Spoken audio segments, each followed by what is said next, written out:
tal? Muy buenas tardes, gracias por acompañarnos a un nuevo programa de En Profundidad. Esta semana sin duda ha sido una semana de malas noticias, noticias no tan alentadoras en el tema de la pandemia de la COVID-19 y las cifras que ya estamos presentando diariamente de casos incluso en el país y también de lamentables fallecimientos por esta enfermedad. El propio ministro de Salud, don Daniel Salas, alertaba de un posible colapso en el sistema hospitalario a raíz de la cantidad de casos que se registran diariamente. Y también en comisión legislativa, las estimaciones que hace la Caja apuntan a más de 2.000 fallecimientos por esta enfermedad si mantenemos el ritmo de contagios que se están registrando en los últimos días. Aún así, aunque pudiera sonar un poco paradójico, también estamos en la semana de apertura, una semana de mayor apertura económica, con mayor actividad de diferentes comercios y también una movilidad más permitida en el país a raíz de algunas decisiones que ha tomado el gobierno. Bueno, la gran pregunta en este contexto es cómo hacer para no llevar a este colapso que ha sido anunciado y advertido por las autoridades de salud y que incluso el presidente ha advertido que si nos mantenemos en esa línea podríamos empezar a generar un retroceso en esta apertura económica. Hoy vamos a hacer ese análisis justamente en este programa de En Profundidad. Tenemos a dos expertos en la materia para ver cuáles son las acciones, para analizar por dónde debe ir tomando camino la iniciativa del gobierno para tratar de contener esta cantidad de casos de COVID-19 que ya se están registrando en el país. Nos acompaña en esta tarde don Tomás del Camino. Él es biólogo, doctor en biología matemática. Muy buenas tardes, don Tomás. Buenas tardes. También nos acompaña don Juan José Román, experto en epidemiología de la Universidad Nacional. Muy buenas tardes. Quería empezar planteando la pregunta con la que hemos titulado este programa. Tal vez podamos comenzar con Tomás sobre cómo se puede evitar este escenario tan oscuro que se nos está planteando y que se nos viene ahora con la cantidad de casos de COVID-19 que se están registrando en el país.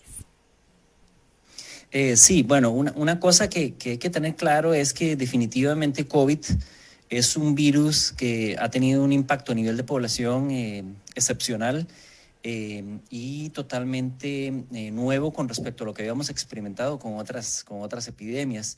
Eso lo hace extremadamente difícil de controlar. Entonces tenemos que ser realistas también, que no es que es un virus muy, muy complicado. Y por eso ha costado tanto, no solo aquí, sino en muchos lados, ¿verdad? Eso es lo primero. Lo otro es que, bueno, las formas de controlar ahí, la gente a veces no tiene claro, hay dos aspectos importantes de una epidemia como esta. Uno es el aspecto médico y clínico, del cual yo no soy experto, y otro es el aspecto de dinámica de población, ¿verdad? Son dos elementos totalmente diferentes. La Caja Costarricense es experta en la parte médica, no en la parte poblacional. Y para la parte poblacional significa que hay que controlar la conducta y el comportamiento, los movimientos de la población, y eso es extremadamente difícil. Eso es una tarea complicada y más por las herramientas que puedan tener a mano los diferentes gobiernos para poder implementar ese control. Basado en eso, es de esperar que una epidemia como esta crezca y siga creciendo casi de forma interminable. Lo que sí, debido a los cambios de tanto aspectos no farmacológicos como distanciamiento social y disminución de la probabilidad de infección, así como efectos fuertes de confinamiento y otros, hagan que exista por lo menos que se llegue a un punto máximo y empiece a decrecer el ritmo de contagios, debido precisamente a esas medidas y por cambios en el movimiento de la población en general, y estemos en ese vaivén, ¿verdad? Y como que es lo que se ha observado en prácticamente todos los países, ¿verdad? Viene un primer pico, después baja otra vez y empieza nuevamente a subir, y es por el efecto de cambios en el comportamiento humano y por el efecto de qué tan contagioso, ¿verdad?, es en este caso el COVID, y en particular que tiene un periodo de contagio que es asintomático, lo cual lo hace extremadamente difícil, porque otras enfermedades, cuando uno se enferma y tiene un periodo de incubación corto, uno se enferma y inmediatamente o automáticamente uno como que se aísla de la población, ¿verdad? Si uno tuviera una gripe muy fuerte, por ejemplo, es tan fuerte que nadie le tiene que decir a uno casi que nada para que se quede uno en la casa. Pero con COVID no es así, ¿verdad? En COVID ahí, además de asintomáticos, tiene un periodo de incubación que es suficientemente largo y que es asintomático, que una persona puede estar contagiando a personas sin darse cuenta. Y lo otro es que hay súper contagiadores, ¿verdad? Que son personas que realmente empujan la dinámica de contagio, que son personas capaces de, por varias razones, infectar a gran cantidad de personas. Entonces, lo que estamos observando es la primera ola de la epidemia de Costa Rica. Lo que sucedió en marzo, abril, medio terminó por ahí de finales de mayo, eso no fue en realidad una ola epidémica como se experimenta, incluso la forma de la epidemia ya sabíamos que era típica, y lo que estamos experimentando ahora es precisamente la ola que ya habíamos incluso mencionado, que por lo menos iba a infectar el 1% de la población. Ya estamos en el 1% de la población que se infectó, y bueno, está creciendo, es decir, que probablemente vamos a llegar a más del 1%. Ojalá empiece a disminuir la cantidad de contagios. Sin embargo, no existe en este momento ninguna medida, ¿verdad?, que esté aplicada en este momento que diga que esos contagios van a bajar, ¿verdad? En ese momento no existe ninguna medida aplicada que sea diferente a lo que se aplicó antes, que diga que esos contagios van a disminuir, ¿verdad? Y medidas, me refiero a medidas a nivel de población. No sé, don Juan José, porque lo que plantea Tomás es bastante fuerte, porque dice, no hay medidas, pareciera que a pesar de lo que estamos viendo, de su óptica, no hay medidas que pudieran apuntar por lo menos a una disminución, a un control mayor de casos hasta el momento. Desde su óptica, ¿cuál es esta dinámica? O sea, ¿qué es lo que nos está llevando en este momento al descontrol? Porque en algún momento Costa Rica incluso fue ejemplo a nivel mundial del control que había en la cantidad de casos, de cómo se venía manejando la pandemia, y de un pronto a otro hemos venido en una dinámica que pareciera que se nos quiere salir de control esta pandemia, y ya incluso las autoridades hacen advertencias de que podríamos a finales de este mes estar por encima de las capacidades hospitalarias en casos de COVID-19. Bueno, yo creo que sin duda alguna se ha fallado en la cantidad de personas testeadas. Estamos apenas por el ámbito de 2.500, en el mejor de los casos, 2.500 personas diarias. Tenemos aproximadamente 32.000 personas testeadas por millón, lo cual nos pone muy por debajo de lo que deberíamos de estar testeando. Esto tiene mucho que ver también con la forma en que trabaja el sistema de salud, ¿verdad? Entonces, en una primera instancia, de forma muy pasiva, las personas tenían que ir al sistema de salud.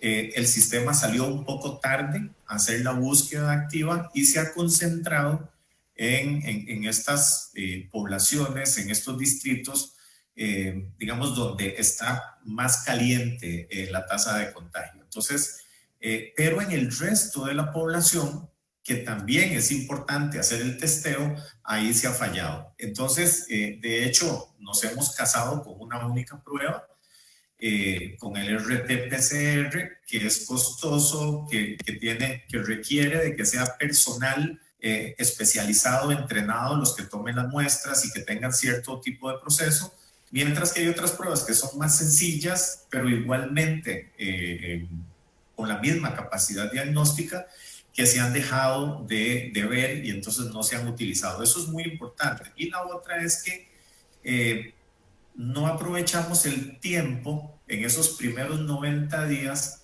para implementar un buen sistema de información que nos permitiera seguir el rastro de esas personas que venían siendo diagnosticadas.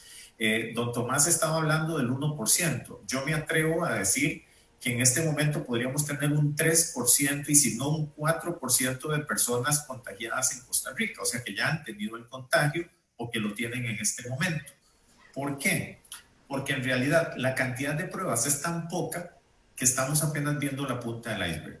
Tenemos, por ejemplo, creo que fue Finlandia, que testeó a toda su población y se dio cuenta de que el 50% eran asintomáticos. Si aplicáramos eso para Costa Rica, entonces a los 50,000 que tenemos ahorita tendríamos que sumarle por lo menos 50,000 más, ¿verdad?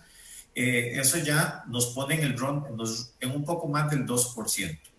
Pero aparte de eso, tenemos un 30-35% que son pausisintomáticos, que tienen una gripecita muy suave, que tienen una sintomatología muy poca y entonces no acuden a los sistemas de salud. Y entonces a eso le tendríamos que sumar unos aproximadamente 35,000. Entonces, si vamos entre una y otra y en las probabilidades, en realidad en Costa Rica podríamos estar teniendo el orden de al menos 100,000 y si no es que eventualmente hasta 200,000 personas ya que transcurrieron con el contagio.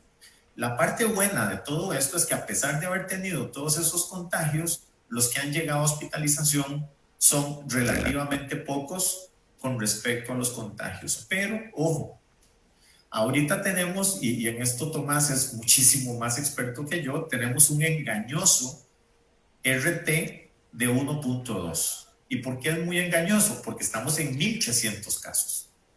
Y si seguimos con 1,300 casos, en cuestión de una semana vamos a tener 1,650 y en cuestión de 2 semanas vamos a tener 2,100 y en cuestión, cuando nos demos cuenta, vamos a tener 3,000 con 600 personas o 700 personas hospitalizadas y 400 en cuidados intensivos, porque más o menos tenemos cerca del 40 al 50% de los hospitalizados hoy día en cuidados intensivos. Entonces, en realidad el panorama es bastante complicado porque lo que ha faltado es, pienso yo, mayor testeo, pero mayor capacidad de un buen sistema de información que sirva tanto para la vigilancia y para la inteligencia epidemiológica como para la gestión de la pandemia. Y cuando hablo de gestión, por ejemplo, es la emisión de órdenes sanitarias. En este momento tenemos órdenes sanitarias que están atrasadas 8 días, por ejemplo.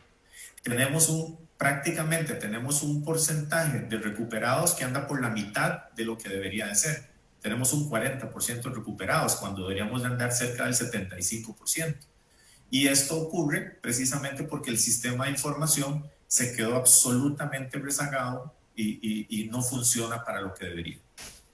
Tomás, tal vez ya podemos ir hablando un poco más adelante de algunas de las medidas aplicadas, pero me surge la duda de por qué en este momento se ha concentrado tanto la atención de algunos expertos en el tema del testeo. Ya lo mencionaba también don Juan José Romero, perdón, le cambié el apellido, don Juan José Romero, que señalaba que incluso hoy tenemos 50,000 casos, casi 54,000 casos, pero que la cifra podría rondar de contagiados 200,000 fácil porque no tenemos, digamos, esa noción, simplemente porque no se están haciendo los testeos, al parecer, suficientes para tener mayor control o mayor cantidad de personas testeadas en el país. ¿Por qué el testeo se vuelve tan relevante en el control de una pandemia? Claro, lo primero, totalmente de acuerdo con Juan José. Una forma, esta es la única manera de controlar esta epidemia, se basa en la información, ¿verdad? Necesitamos dónde están, quiénes son las personas contagiadas. También la anticipación, es decir, si yo con tests rápido puedo detectar de forma temprana a las personas que están infectadas, las puedo aislar rápidamente de la población y reduzco entonces la probabilidad de contagio y la posibilidad de que continúen contagiándose dentro de la población. Entonces, el poder detectar temprano personas infectadas es vital para poder detener el crecimiento de la epidemia. Aquí estamos hablando que no son pruebas que son solamente para diagnosticar personas, son pruebas para determinar el nivel de epidemia, como bien lo apuntaba Juan José, en la población, tanto de sintomáticos como de asintomáticos, ¿verdad? Y a medida que tengamos esa información, nosotros podemos actuar acordemente. Otra información que es relevante, que lo mencionó también muy bien Juan José con respecto al sistema de información, es que la localización y la identificación de zonas donde están ocurriendo las infecciones, no solo zonas geográficas, sino zonas de, por ejemplo, paradas de buses, zonas específicas que puedan ser de mucho contacto, es vital para hacer estrategias totalmente focalizadas para controlar la epidemia. Si no tenemos que toda la población ejecutar exactamente las mismas medidas, sino que se hace focalizado basado en la información. Y aquí hay un problema serio. Vea que ustedes que la sala cuarta, ¿verdad? Exigió que se publicaran los datos anonimizados persona a persona. Se publicaron hace poco, ¿verdad? Pero ve que se publicaron solo hasta el 5 de julio. Al 5 de julio habían 5,000 personas, solo 5,000 personas infectadas. Del 5 de julio a hoy hay 50,000 personas infectadas. Es decir, esos datos que nos dieron no es ni el 10% de los datos totales que tenemos. Y con ese nivel de manejo de información es realmente imposible poder trazar y hacer medidas que sean mucho más concretas, mucho más específicas, que no sean tan generales para poder controlar la epidemia. Lo otro que hay que hacer es que el Ministerio de Salud tiene que ejecutar investigación de monitoreo. Por ejemplo, cuando emite una orden de uso de mascarillas, debería tener un cuerpo de investigación que determina cuál es la efectividad de uso de mascarillas en la población, que va y lo mide. Por ejemplo, cuando se hacen restricciones vehiculares, si es un problema las paradas de buses, se va y se mide cuál es el efecto de esos cambios en movilidad en las paradas de buses para poder tomar a partir de ahí decisiones informadas basadas en esa información que aunque no necesita ser demasiado rigurosa estadísticamente, pero sí suficientemente informativas para poder ajustar muchas de esas medidas. Vean ustedes que recién 6 meses después de la epidemia es que estamos haciendo realmente obligatorio el uso de mascarillas, ¿verdad? Cuando esta era una medida que se podía aplicar muy bajo costo, muy rápidamente, era cambiador de cultura. Una persona es fácil implementar a lo propio el uso de mascarilla y es una solución colectiva. O sea, yo en realidad más la mascarilla la uso más para no contagiar al resto, más que para no contagiarme yo.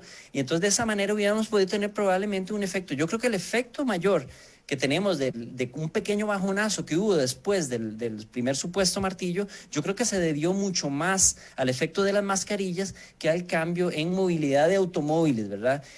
Porque el efecto de movilidad yo creo que tiene muy poco efecto sobre las personas que realmente tienen que seguir desplazándose de una u otra manera. Por tanto, y aquí voy a lo último, que es que se necesita evidencia estadística para poder realmente continuar con medidas, ¿verdad? Si no se establece evidencia estadística que demuestre de por lo menos suficientemente significativa de que una medida está surtiendo efecto, no seguir aplicando, ¿verdad? Porque existen otro montón de dimensiones que hay que tomar en cuenta cuando se toma una decisión. Y una de ellas es social. En ningún país del mundo, en realidad, las personas pueden responder al 100% ante las medidas y eso hay que considerarlo, ese ruido hay que población.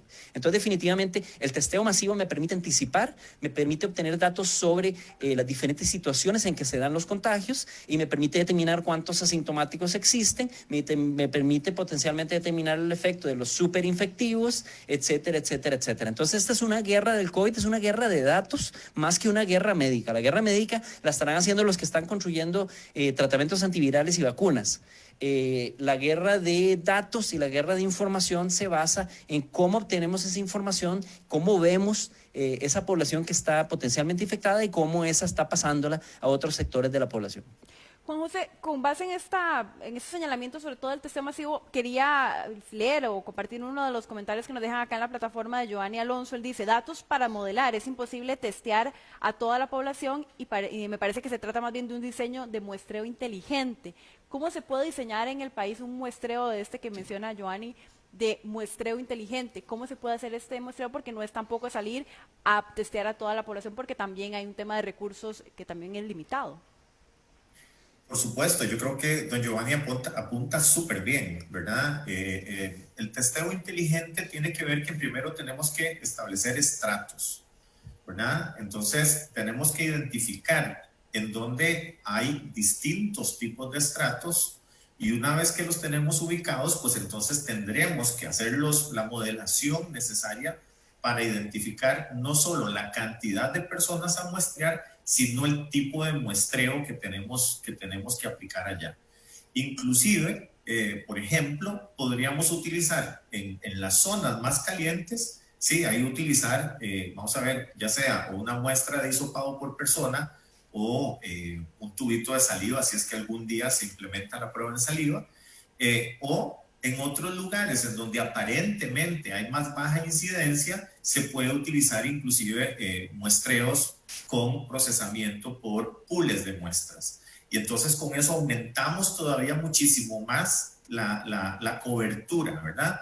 Porque dependiendo, y en esto Tomás, que es matemático y es experto en el tema, dependiendo del modelo, del tamaño de los bloques que nosotros utilicemos para definir la cantidad de muestras que se pueden trabajar en un solo pool, o sea, en un solo grupo, podríamos aumentar enormemente la cantidad de muestras, inclusive en las empresas, en escuelas, en colegios. Entonces tendría una utilidad muy alta que nos permitiría tomar decisiones estratégicas. Entonces definitivamente, pues, don Giovanni tiene toda la razón. Si nosotros queremos hacer, y en esto yo utilizo mucho el concepto de inteligencia epidemiológica, ¿verdad? Y la inteligencia epidemiológica se basa en datos, necesitamos datos. Entonces, no podemos, efectivamente, como dice Tomás, ganarle la batalla a la COVID en el hospital. En el hospital le ganamos la batalla evitando muertos, pero la batalla contra la COVID se gana afuera, en la comunidad, evitando que ingresen las personas al hospital. Hoy día nosotros podemos decir que sí, que la tasa de hospitalización con respecto al total del país puede ser baja en este momento, pero cada vez va para arriba. Y a cómo va el panorama, con cerca, yo podría decir que tal vez en la segunda semana de octubre podríamos andar en 3.000, si no es que más casos diarios, con 600, 700 personas internadas y 350 o 400 en cuidados intensivos. Eso lo que quiere decir es que estamos perdiendo la batalla. Tal vez la gente no se muera porque andamos ahí entre 10, 15 y 20 personas fallecidas, pero es que le estamos metiendo un costo enorme al sistema de salud, y entonces la Caja Costarricense de Seguro Social se vuelve, vamos a ver, el gran amortiguador del costo social que significa esta infección. Entonces, ¿qué tenemos que hacer? Tratar de evitar que las personas lleguen adentro. ¿Cómo? Y me refiero adentro a los hospitales. ¿Y cómo hacemos esto? Definitivamente hay que identificar rápido, hay que notificar rápido, ¿verdad? Y entonces hay que vigilar también rápido. Yo estoy completamente de acuerdo con Tomás de que muy probablemente la medida más eficaz que hemos tenido en lo que va de la pandemia no han sido los martillazos, muy probablemente fue el uso de las mascarillas, muy probablemente. Y eso que efectivamente, y yo, vamos a ver, no lo había visualizado de esa manera, pero salir a la calle a observar o inclusive a encuestar a la gente de cómo usa la mascarilla podría ser importantísimo, porque nosotros vemos al ministro, nosotros vemos al doctor Salas enseñándonos en conferencia de prensa cómo ponernos, cómo quitarnos la mascarilla, cómo depositarla en una bolsita, cómo lavarnos las manos antes y después, etcétera, etcétera. Eso digamos que está bien. Pero una cosa es dar el mensaje y otra cosa es que el mensaje llegue, ¿verdad? Entonces, ¿cómo sabemos nosotros si el mensaje llega? Con evidencia empírica. Y en esto, Tomás y yo somos del mismo equipo. Nosotros nos basamos en datos, ¿verdad? Entonces, la evidencia empírica es fundamental para ver si el mensaje está llegando. Y muy importante es si le está llegando a toda la gente a pesar de los distintos estratos, porque tenemos que ser claros. Nosotros tenemos distintos estratos. Costa Rica está muy estratificada. Y el mensaje tiene que ser muy dirigido a cada uno de esos estratos, y allá tendríamos que, igual que estamos pensando en el testeo, también habría que ir a hacer investigación de campo para ver la eficacia de eso. Nosotros podríamos meternos al Google Community Mobility, una cosa así se llama, para ver cómo es que anda el asunto de la movilidad y cómo se ha reducido la movilidad en términos generales con respecto a un estándar previo a la pandemia. Y efectivamente vemos que hay reducciones importantes en la movilidad, pero curiosamente esas restricciones en la movilidad o esos cambios en la movilidad no han venido acompañados, como lo decía Tomás, no han venido acompañados de efectos esenciales en las tasas de contagio, o eventualmente digamos que sí hay cambios en la tasa de contagio, pero siempre con grandes cantidades de contagiados por día. Entonces, al final se diluyen esos efectos. Sí. Tomás, ¿cómo implementar Es un importante. muestreo inteligente? Perdona que te haga, tal vez puedas sumarlo Sí. al comentario que vas a hacer. ¿Cómo se hace un muestreo inteligente? Sobre todo porque no me queda claro y no sé si ustedes tienen mayor detalle de si en este momento estamos lo suficientemente o tenemos el conocimiento de dónde realmente están los focos de contagio, porque no sabemos si lo que estamos muestreando hoy o lo que tenemos hoy registrados son básicamente los pacientes que están llegando a los hospitales. Entonces, a mí me queda la duda de si sabemos realmente como país dónde están esos focos de contagio. Entonces, ¿cómo se implementa una correcta, una inteligente estrategia de muestreo si yo no estoy tan segura si sabemos dónde están esos casos? Bueno, ahí en realidad una de las cosas importantes de Costa Rica que tenemos que aceptar es que capacidad intelectual tenemos muy alta, ¿verdad? Tenemos una capacidad, un talento académico, un talento intelectual, un talento de investigación muy grande. O sea, existen las personas adecuadas para asistir en ese tipo de procesos. Lo otro es que son técnicas de muestreo que son bien conocidas. Si no se tiene el dato exacto, se utilizan información auxiliar para determinar. Yo empezaría, por ejemplo, las zonas de alta movilidad para poder encontrar allí las personas que se están moviendo, que puedan estar contagiando. A partir de ahí, sí, construcción. En 2020. Y a través del MISIT para que la empresa se mueva para transformación digital. No es posible que el ministerio en este momento no esté manejando las bases de datos de una manera como se manejan en pleno 2020. Entonces, indiferentemente de eso, se construye la base de datos a medida que se va avanzando. Eso, si no existe esa base de datos, se utiliza información auxiliar que nos permita por lo menos iniciar esos procesos de muestreo, y a medida que se va avanzando, se van reafinando y se van cambiando. Lo otro es que las municipalidades con testeos rápidos que no requieren entrenamiento particular y que son mucho más, se obtienen resultados mucho más rápido, como los que mencionaba Juan José, las municipalidades podrían ser un actor fundamental y vital para poder hacer esos testeos masivos y extendidos, ¿verdad? Acompañado con pool testing, como decía también Juan José. Pero hay formas de determinar ese muestreo. Esas formas no son extrañas, no son esotéricas, son técnicas de muestreo que se conocen muy bien a nivel de epidemias y a nivel de otros fenómenos de estudio de dinámica de poblaciones. Entonces existe la posibilidad de hacerlo. No es nunca tarde hacerlo, ¿verdad? Todavía estamos en la posibilidad de hacerlo. Lo otro que quería agregar es que hay algo importante con respecto a la mortalidad. Definitivamente tenemos una mortalidad baja, es una mortalidad baja, pero tenemos que entender por qué, ¿verdad? Y tenemos 6 meses que no se ha hecho en la investigación por qué tenemos una mortalidad baja. ¿Por qué es importante? Porque es que las medidas que se accionen dependen de saber de qué es esa mortalidad. Porque si es una cuestión, por ejemplo, genética del costarricense, si es una cuestión por sistemas de vacunación que han habido de otras enfermedades, si es por el tratamiento en la caja, si es etcétera, etcétera, nos permite decidir qué valor tienen las diferentes medidas de distanciamiento social. Porque si tienen una mortalidad baja y logramos identificar qué es lo que genera esa baja mortalidad, acordemente podremos diseñar estrategias de control mucho más efectivas, ¿verdad? Estando seguros de que no vamos a generar más mortalidad, que ese es el punto, ¿verdad? Ahora en este momento todavía estamos a oscuras, ¿verdad? No sabemos si se puede disparar esa mortalidad, podría perfectamente dispararse, no tenemos ninguna evidencia en este momento para decir lo contrario. Es atípico, ¿verdad? Es atípico comparado con otros países, tenemos que entender por qué es atípico, pero podría ser que de repente se dispare la mortalidad precisamente cuando se sature el sistema, que pueda que se dispare esa mortalidad, y eso sería un problema, ¿verdad? Porque ahí sí, eso es lo que tenemos que evitar a toda costa, ¿verdad? Es precisamente la entrada, la segunda guerra que diría yo, como lo dijo muy bien Juan José, la segunda guerra que ya es en el hospital, ¿verdad? Tenemos que primero entonces, el orden de la guerra aquí es ganar la guerra fuera del hospital. Eso es testeo masivo, identificación rápida de personas que están enfermas, testeo masivos. Hay universidades en Norteamérica que hacen 20,000 test por día. Y en Costa Rica ni siquiera tenemos esos niveles, ¿verdad? Cuando los podríamos tener, ese es el punto. Los podríamos tener esos niveles de testeo. Con eso ganamos la primera guerra.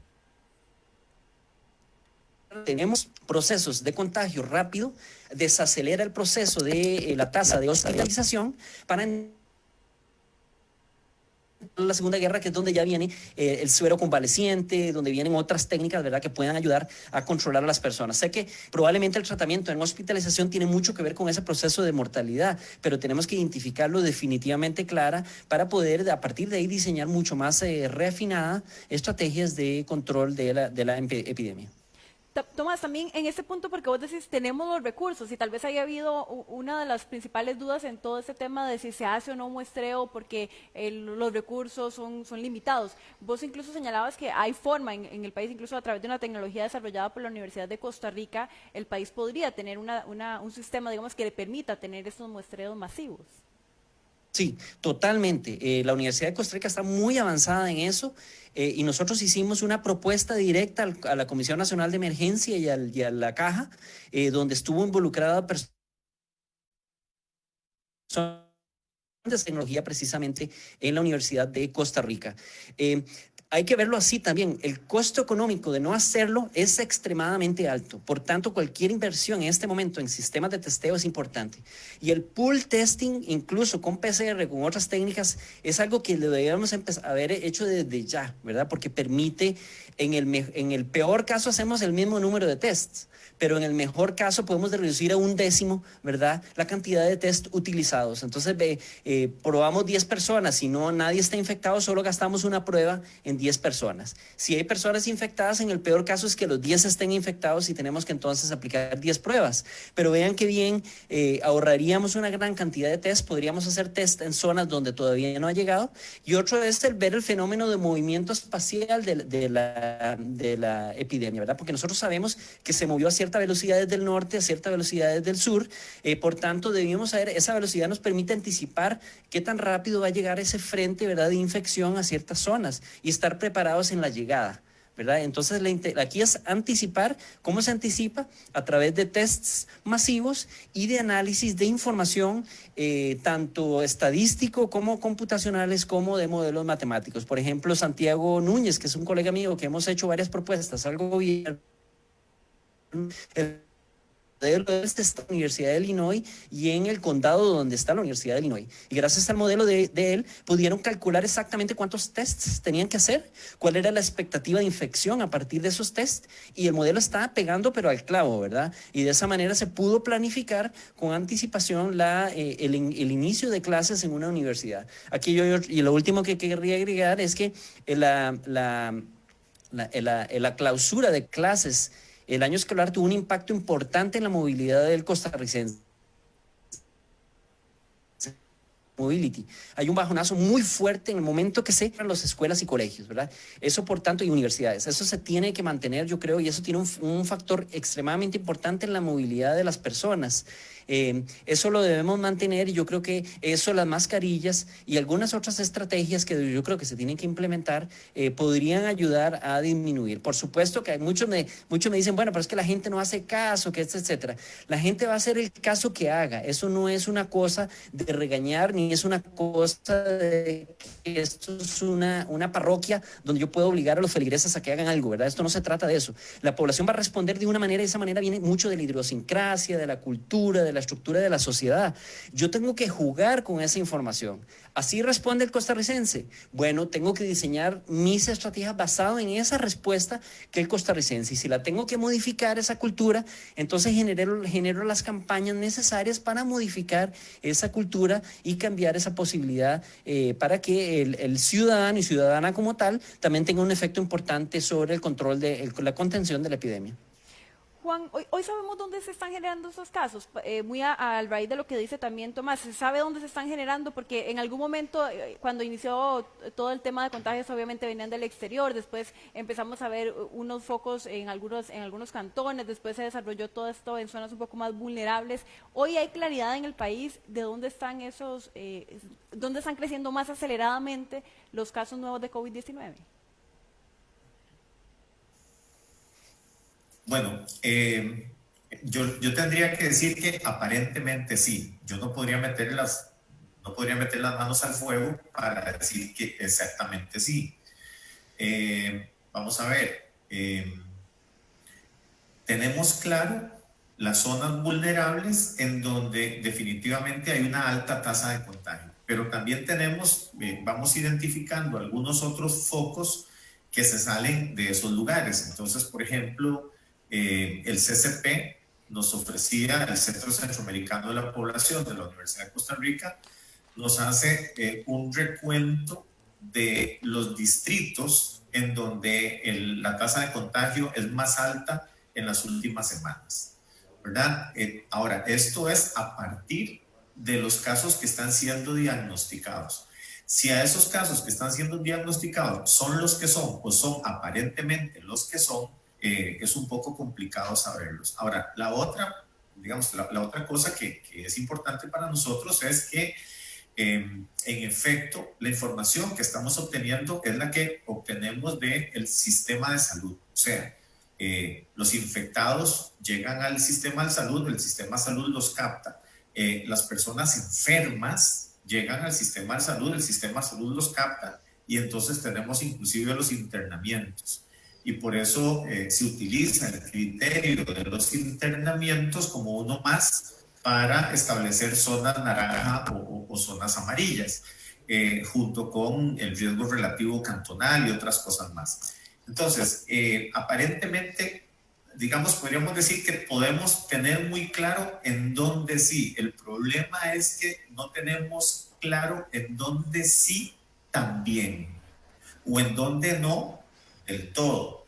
Porque resulta que nosotros tenemos un foco en el sur, en Corredores, ¿verdad? Que es un cantoncito muy pequeño, y nos extrañaría mucho que, por ejemplo, en Cotobruz, que está allá a la pura par, no tengan casos. Pero si nosotros utilizáramos, por ejemplo, un muestreo inteligente, un pool testing, en Corredores, perdón, en el resto, digamos, en Golfito, que es aledaño, o en Cotobruz, podríamos determinar de forma temprana cómo se está moviendo el virus, ¿verdad? Que es lo que decía Tomás, cómo es que se mueve el virus de las zonas calientes hacia las otras. Entonces, en realidad, yo no podría poner las manos al fuego para decir en dónde no está circulando el virus de manera suficiente. Yo podría saber que sí, porque ahí se está testeando. Si ustedes se fijan en los datos diarios del Ministerio de Salud, tenemos entre un 35% e inclusive se llegó a tener un 56% de positividad. Eso es fuera de cualquier orden, ¿verdad?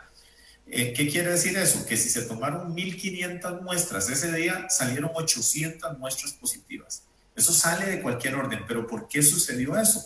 Porque se está muestreando en las zonas calientes, no en las otras zonas en donde sospechamos que no están tan calientes, pero que probablemente sí hayan casos. Entonces, digamos que las estrategias de muestreo se tienen que variar, pero para poder variar las estrategias de muestreo necesitamos poder muestrear más. Y entonces aquí es donde la incorporación de otras pruebas diagnósticas, la incorporación de otras estrategias de muestreo deberían de sumarse. Entonces, yo estoy completamente de acuerdo con Tomás. Bueno, digamos que yo tengo la suerte de estar ahí, de compartir un poco con otros académicos de las otras universidades, intercambiando ideas, y definitivamente todo apunta a que un sistema de testeo masivo dirigido a ciertos estratos en un inicio, para después, a partir de identificar las características de esas poblaciones donde tenemos mayor cantidad de circulación de virus, con asintomáticos o con pausisintomáticos, o en donde están esas poblaciones que están haciendo que llegue más cantidad de personas al sistema de salud para internamiento o para atención especializada, definitivamente tiene que ver con el testeo. Al final tiene que ver con el testeo y con la información que se genera de ese testeo. Entonces, para responderte así muy puntual, sé yo exactamente en dónde están. Yo sé dónde sí están, pero no puedo jurar que no estén en otro lado. Clarísimo. Ya estamos llegando al final del programa. Quisiera aprovechar, tal vez empiezo con vos, Juan José, para hacer tal vez tres acciones concretas. Bueno, me pareciera que el testeo es una evidente en la que ambos coinciden, pero 3 acciones concretas que se podrían desarrollar y que nos está haciendo falta urgente como país para tratar de controlar y contener este crecimiento exponencial de casos que estamos viendo actualmente. Juan José. Bueno, sí, definitivamente el testeo, que significa muchas cosas, ¿verdad? Significa revisar e incorporar otras pruebas diagnósticas, masificar su uso, acompañar esto de un sistema de información pertinente para la inteligencia epidemiológica y para la gestión de la epidemia. La otra es la comunicación. Yo creo que las estrategias de comunicación tienen que ser, vamos a ver, tienen que revisarse mucho. Yo no estoy tan seguro de que una conferencia de prensa todos los días a mediodía tenga el efecto que nosotros queremos que tenga. Muy probablemente ese espacio de comunicación podría utilizarse bastante mejor. El otro día leía o me comentaban que para qué hacer una conferencia de prensa cuando el dibujito que saca el Ministerio de Salud todos los días podría circular y no es necesario salir a decir que el día 11 de septiembre se registraron 1.400 casos, 250 por nexo epidemiológico, que hay tantos por aquí, tantos por allá, cuando en realidad creo que ese espacio se podría utilizar para llegar con estrategias de comunicación más. Y la otra definitivamente es el rol de los gobiernos locales. Tiene que ser fundamental. Y cuando digo los gobiernos locales, es la incorporación de los actores locales. Y por eso tenemos comisiones locales de emergencia, tenemos comités locales de vigilancia epidemiológica, tenemos una serie de cosas a nivel local que tienen que jugar un rol fundamental que hasta ahora ha estado un poquito dormido. Perfecto, Tomás. Tres acciones concretas desde tu óptica que son urgentes para el país en medio de este crecimiento exponencial de casos. Sí, bueno, primero coincido totalmente con las acciones que propone Juan José. El testeo masivo no lo vamos a mencionar porque eso está claro, eso es extremadamente importante. El otro es el monitoreo de acciones. Yo creo que se tiene que, en alianza con universidades, puede ser, donde se monitorea diferentes acciones que se han hecho de manera, por lo menos científica, técnica, para poder determinar si la efectividad de las medidas. Por ejemplo, esto que decíamos de ir a ver si hago restricción vehicular, me voy a las paradas de buses y cuento cuánto cambia la densidad de personas en una parada de buses con y sin restricción, ese tipo de cosas, ¿verdad? Entonces, diferentes pequeños ensayos que permiten determinar pequeños pedazos de información que son relevantes. Lo otro, definitivamente mayor análisis cuantitativo y analítica de datos. Eso está totalmente ausente en este momento. Tenemos solamente, dependemos de un modelo que yo creo que ya quedó claro que no ha sido efectivo en la predicción. Tenemos que incorporar más modelos de análisis de diferente naturaleza y más personas que están involucradas en análisis cuantitativo, ¿verdad? Y analítica de datos. Lo otro, además de acercarse a municipalidades, que me parece importante, y a grupos de interés, a las mismas empresas y comercio, ¿verdad? Las cámaras, que puedan desarrollar a nivel de empresa incluso estrategias para reducir el movimiento dentro de sus propias empresas, para asegurar la estabilidad laboral de las personas, para que puedan realmente quedarse en casa, para asegurar que se use correctamente las mascarillas, etcétera, etcétera.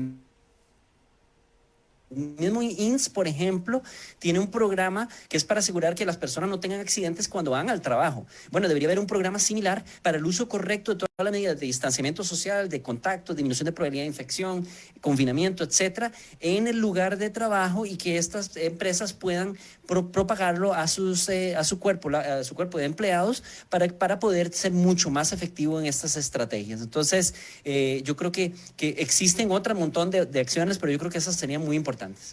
Muchísimas gracias a ambos por acompañarnos esta tarde en este tema tan relevante, sobre todo por el momento que estamos viviendo con el crecimiento de casos de COVID-19. Ha sido un placer. Tomás del Camino, experto en biología matemática y también experto en epidemiología, Juan José Romero de la Universidad Nacional. Gracias a ambos y también muchísimas gracias a ustedes que nos acompañaron en esta transmisión. Nos esperamos el próximo viernes a la misma hora, a las 4 de la tarde, para un nuevo programa de En Profundidad.